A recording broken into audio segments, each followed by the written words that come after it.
Alright, we are live. Welcome back, everybody.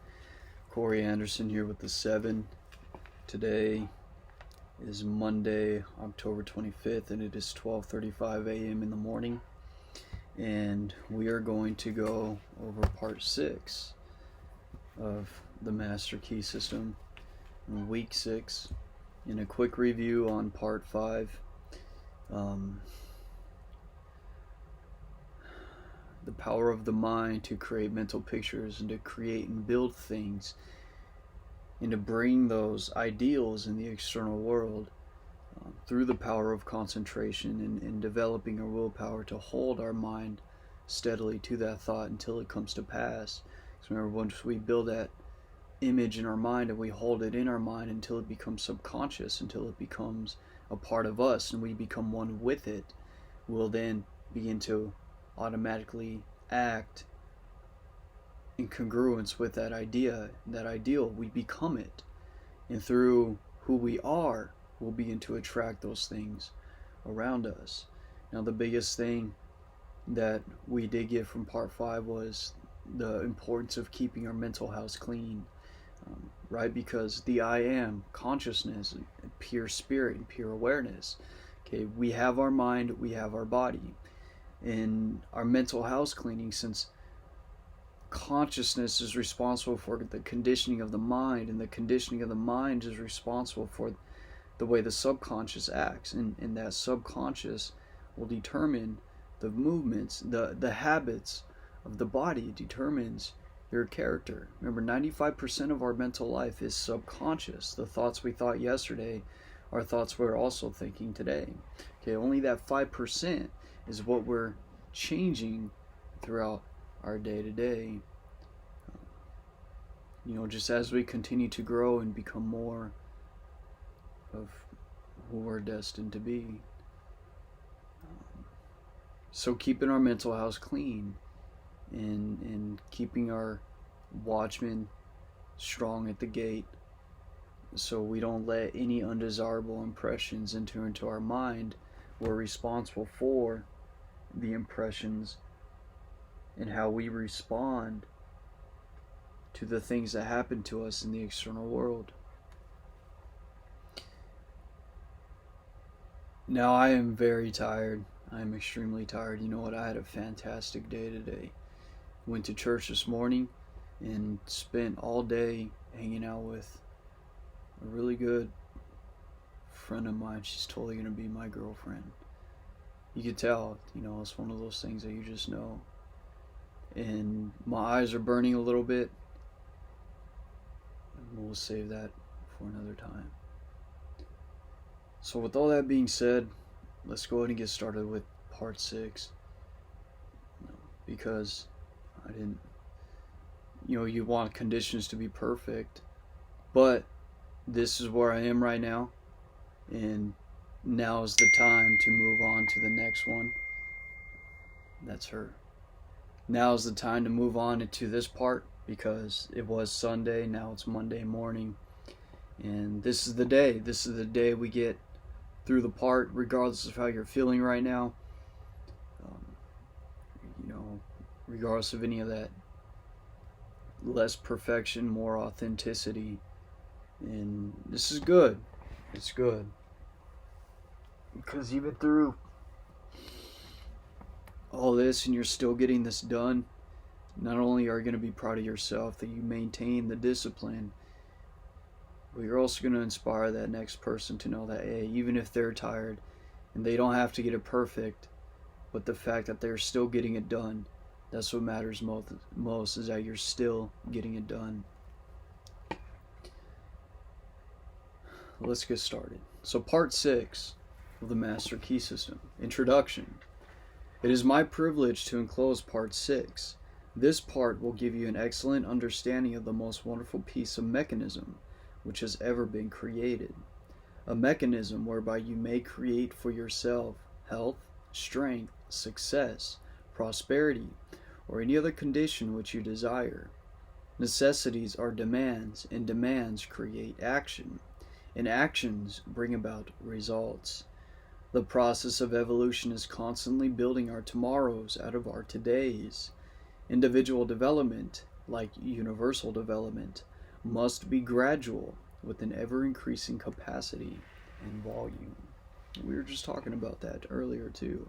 Just as we grow along day by day in the 5% of what our conscious mind works or is impressing upon the subconscious, we just, as we grow and experience throughout the day, the more and more gets impressed upon the subconscious. The knowledge that if we infringe upon the rights of others, we become moral thorns and find ourselves entangled at every turn of the road should be an indication that success is contingent upon the highest moral ideal, which is, quote, the greatest good to the greatest number, end quote. Aspiration, desire, and harmonious relations constantly and persistently maintained will accomplish results. The greatest hindrance is erroneous and fixed ideas. To be in tune with eternal truth, we must possess poise and harmony within. In order to receive intelligence, the receiver must be in tune with the transmitter. Thought is a product of mind, and mind is creative. But this does not mean that the universal will change its modus operandi to suit us or our ideas, but it does mean that we can come into harmonious relationship with the universal. And when we have accomplished this, we may ask anything to which we are entitled, and the way will be made plain. So, universal law will not change itself to suit us and what we want. Okay, we know if thought is creative and that we become what we think about it, it's still possible for us to think things that are wrong. Okay, everybody has their own opinion. You know that, I know that, which is why it's so important for us to not live by other people's opinions. Because half the time those people are wrong about you anyway. And facts. Universal law is facts. They're factual. No matter what, gravity exists. If I take Corpus Hermeticum, right, and I drop it, gravity is going to pull that book to its surface no matter what. It is a law. Regardless of what I think about it, if I choose whether to believe in gravity or not, we know that it works and we know that it exists. So this is why it's so important that even though we know that mind is creative and that our thoughts create ourselves, when we bring our mind into subjection to higher principle, to higher laws, to higher thought, the thoughts of God, we'll begin to embody that higher way of living. We'll live our lives more abundantly because we're living in accordance to law. And as he says, once we ask for the things that we want, the way will be made plain. And that is the power of God. Part 6. Here's the main part. The universal mind is so wonderful that it is difficult to understand its utilitarian powers and possibilities and its unlimited producing effects. We have found that this mind is not only all intelligence, but all substance. How then is it to be differentiated in form? How are we to secure the effect which we desire? Ask any electrician what the effect of electricity will be, and he will reply, quote, electricity is a form of motion, and its effect will depend upon the mechanism to which it is attached, end quote. Upon this mechanism will depend whether we shall have heat, light, power, music, or any other marvelous demonstration of power to which this vital energy has been harnessed. Oh, excuse me. We were sweating a lot earlier, and I did wash my eyes out, but I have like a coating. I feel like I have a coating of whatever hair gel that I have in my hair just covering my eyes, and it's a little difficult to read, and my eyes are kind of burning a little bit, so bear with me. Like I said, even though I wash my eyes out, it's still kind of affecting, and I'm not going to let that deter me from maintaining my discipline in moving forward. Remember, you don't have to be perfect. Be authentic. So he was talking about electricity, that we know electricity exists, and the effect electricity will have upon things is determined by what it's attached to, right? If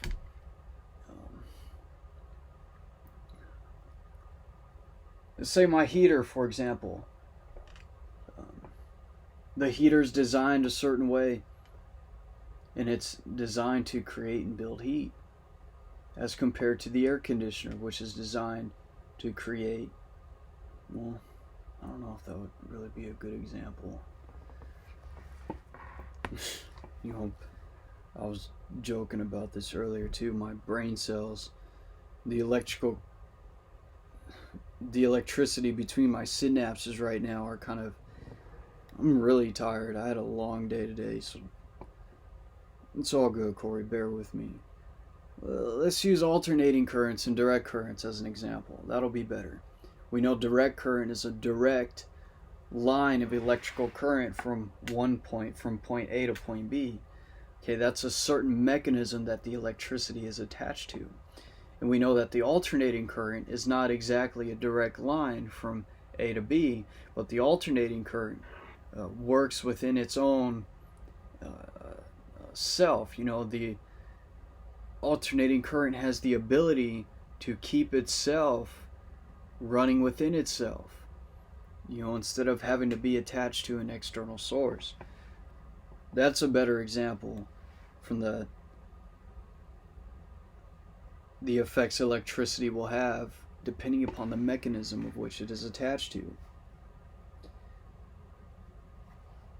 What effect can be produced by thought? The reply is that thought is mind in motion, just as wind is air in motion, and its effect will depend entirely on the, quote, mechanism to which we attach, end quote. The mechanism to which it is attached, end quote. Here then is the secret of all mental power. It depends entirely on the mechanism which we attach. Now, use me as an example for this explanation, because he's going to go into telling us that our brain, the healthier our brain, you know, the more healthier our brain will determine the more quality our mind will be able to process things. You know, like freaking A. I'm the perfect example for you guys right now. Seeing how tired and drained that I am, it's affecting not only my reading, how I'm reading, but also how I'm explaining things. Right? And the mechanism, my brain, is the conditioning of my brain right now. The depletion of energy is affecting my thought processes. Here then is the secret of all mental power. It depends entirely upon the mechanism which we attach. You're good, Corey. You're good. It is what it is, brother. What is this mechanism? You know something of the mechanism which has been invented by Edison, Bell, Marconi, and other electrical wizards, by which place and space and time have become only figures of speech. But did you ever stop to think that the mechanism which has been given you for transforming the universal, omnipresent potential power, was invented by a greater inventor than Edison? We are accustomed to examining the mechanism of the implements which we use for tilling the soil, and we try to get an understanding of the mechanism of the automobile which we drive, but most of us are content to remain in absolute ignorance of the greatest piece of mechanism which has ever come into existence, which is the brain of man. Now let us examine the wonders of this mechanism. Perhaps we shall thereby get a better understanding of the various effects of which it is the cause. In the first place, there is the great mental world. Excuse me. In which we live and move and have our being. This world is omnipotent, omniscient, and omnipresent. It will respond to our desire in direct ratio to our purpose and faith. The purpose must be in accordance with the law of our being. That is, it must be creative or constructive. Our faith must be strong enough to generate a current of sufficient strength to bring our purpose into manifestation. Quote, "As thy faith is, so be it unto thee," end quote, bears the stamp of scientific test. The effects which are produced in the world without are the result of the action and reaction of the individual upon the universal. That is the process which we call thinking. The brain is the organ through which this process is accomplished. Think of the wonder of it all. Do you love music, flowers, literature, or are you inspired by the thought of ancient or modern genius? Remember every beauty to which you respond must have its corresponding outline in your brain before you can appreciate it. There is not a single virtue or principle in the storehouse of nature which the brain cannot express. The brain is an embryonic world, ready to develop at any time as necessity may arise. If you can comprehend that this is a scientific truth and one of the wonderful laws of nature, it will be easier for you to get an understanding of the mechanism by which these extraordinary results are being accomplished. Hi, Corey.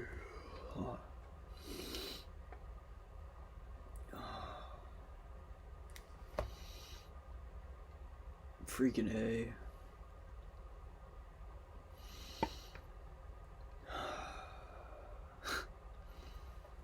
You're good, Corey. It is what it is. The nervous system has been compared to an electric circuit with its battery of cells in which force is originated, and its white matter to insulated wires by which the current is conveyed. It is through these channels that every impulse or desire is carried through the mechanism. The spinal cord is the great motor and sensory pathway by which messages are conveyed to and from the brain. Then there is the blood supply plunging through the veins and arteries, renewing our energy and strength, the perfectly arranged structure upon which our entire physical body rests, and finally, the delicate and beautiful skin clothing the entire mechanism is a mantle of beauty.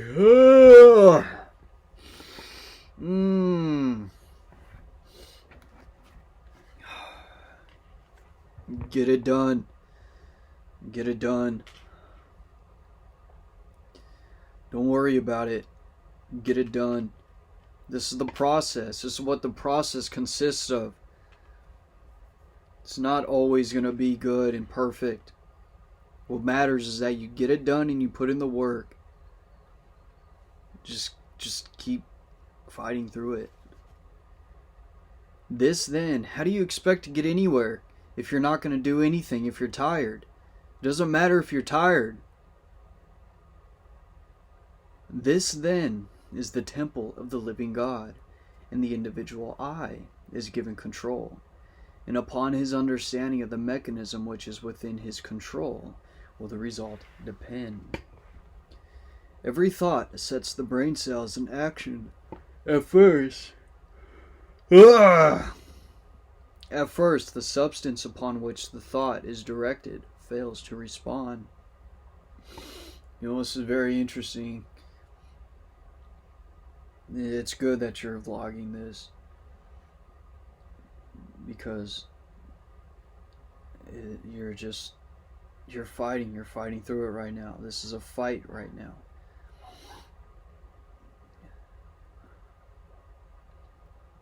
You have to fight for the things that you want.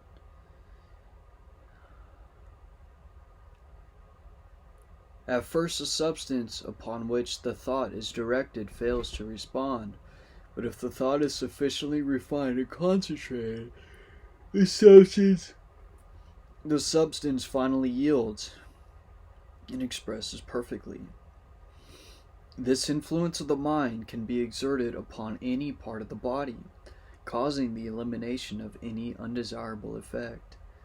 A perfect conception and understanding of the laws governing in the mental world cannot fail to be of inestimable value in the transaction of business, as it develops the power of discernment and gives a clearer understanding and appreciation of facts. Corey, there's so many people that don't even have this opportunity, let alone will even read anymore. You're inspiring people just by the nature of what you're doing. Get it done. The man who looks within instead of without cannot fail to make use of the mighty forces which will eventually determine his course in life, and so bring him into vibration with all that is best, strongest, and most desirable.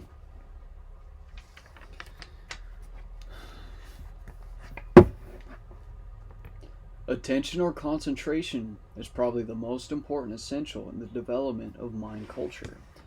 The possibilities of attention when properly directed are so startling that they would hardly appear credible to the uninitiated. The cultivation of attention is the distinguishing characteristic of every successful man or woman. It is the very highest personal accomplishment. It is the very highest personal accomplishment which can be acquired. The power of attention can be more readily understood by comparing it with the magnifying glass in which the rays of sunlight are focused. They possess no particular strength as long as the glass is moved about and the rays directed from one place to another. But let the glass be held perfectly still, and let the rays be focused on one spot for any length of time, the effect will become immediately apparent. So with the power of thought. Let power be dissipated by scattering the thought from one object to another, and no result is apparent. But, alright, Corey. But focus is power through attention or concentration on any single purpose for any length of time, and nothing becomes impossible. A very simple remedy for a very complex situation, some will say. All right, try it. You who have had no experience in concentrating the thought on a definite purpose or object. Choose any... I can't help but laugh at myself right now.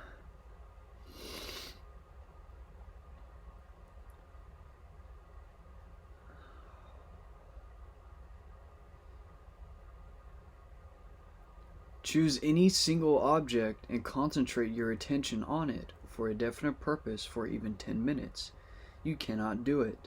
The mind will wander a dozen times and it will be necessary to bring it back to the original purpose.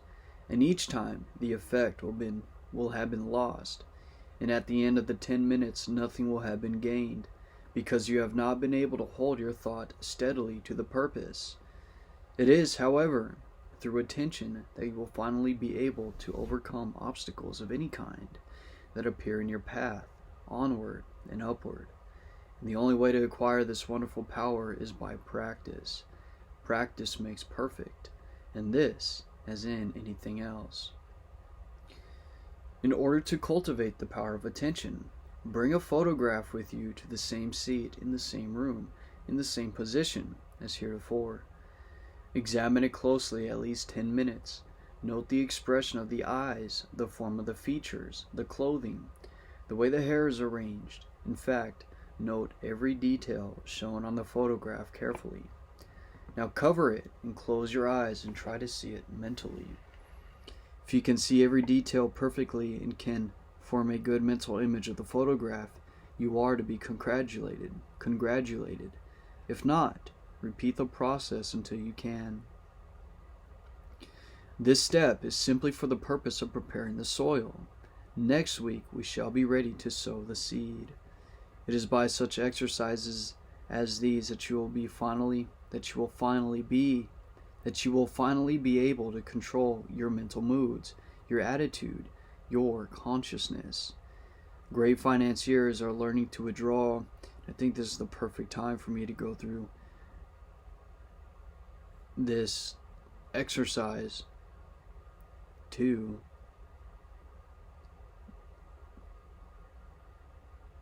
Because one of the most difficult things is to think and do when you're so exhausted. Great financiers are learning to withdraw from the multitude more and more, that they may have more time for planning, thinking, and generating the right mental moods.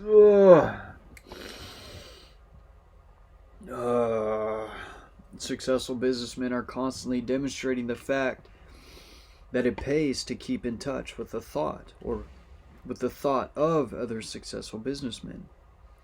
A single idea may be worth millions of dollars, and these ideas can only come to those who are receptive, who are prepared to receive them, who are in successful frames of mind. Men are learning to place themselves in harmony with the universal mind. They are learning the unity of all things. They are learning the basic methods and principles of thinking, and this is changing conditions and multiplying results. They are finding that circumstances and environment follow the trend of mental and spiritual progress. They find that growth follows knowledge, action follows inspiration, opportunity follows perception, always the spiritual first, then the transformation into the infinite and illimitable possibilities of achievement. As the individual is but the channel for the differentiation of the universal, these possibilities are necessarily inexhaustible. Thought is the process by which we may absorb the spirit of power and hold the result in our inner consciousness until it becomes a part of our ordinary consciousness, until it becomes subconscious.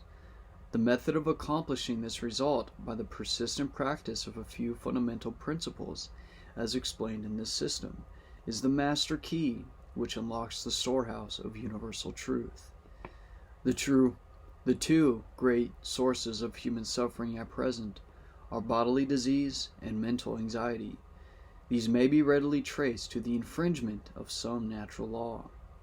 This is, no doubt, owing to the fact that so far knowledge has largely remained partial, but the clouds of darkness which have accumulated through long ages are beginning to roll away, and with them many of the miseries that attend imperfect information. Quote, that a man can change himself, improve himself, recreate himself, control his environment, and master his own destiny is a conclusion of every mind who is wide awake to the power of right thought and constructive action. End quote. And that is by Christian D. Larson. Okay, that's the end of part 6. If you made it to the end of this video, thank you for watching. Now remember, it doesn't matter how tired you are. When you set out to do something, you do the best that you can to get it done. Some days you're going to do better than others. Some weeks you're going to do better than others. But don't let that stop you from getting out there and doing it anyway. This week,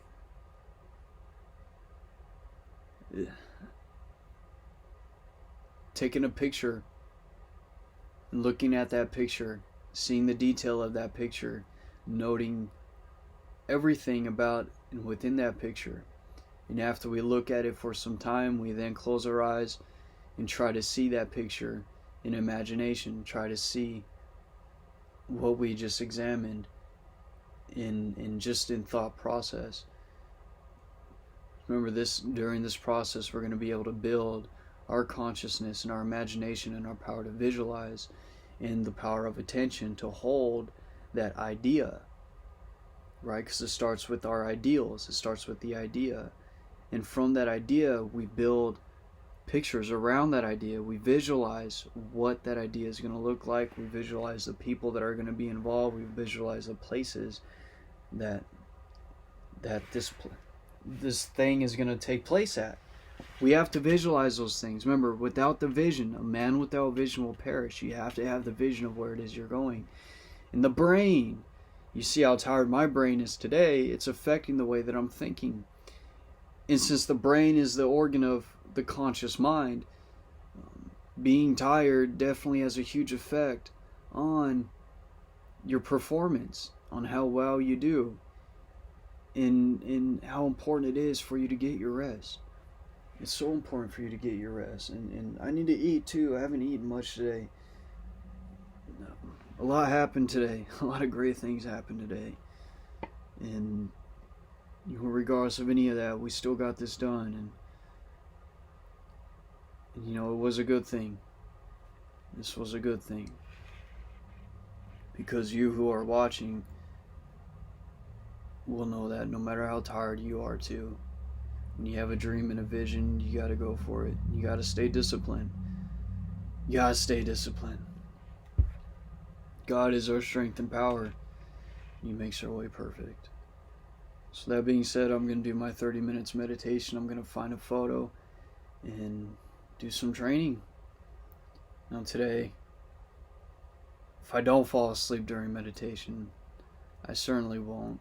It's not very comfortable sleeping while you're sitting down, but I know throughout the week we'll do better because we'll have more energy. If you made it to this video, thank you for watching, and I'll see you in the next video.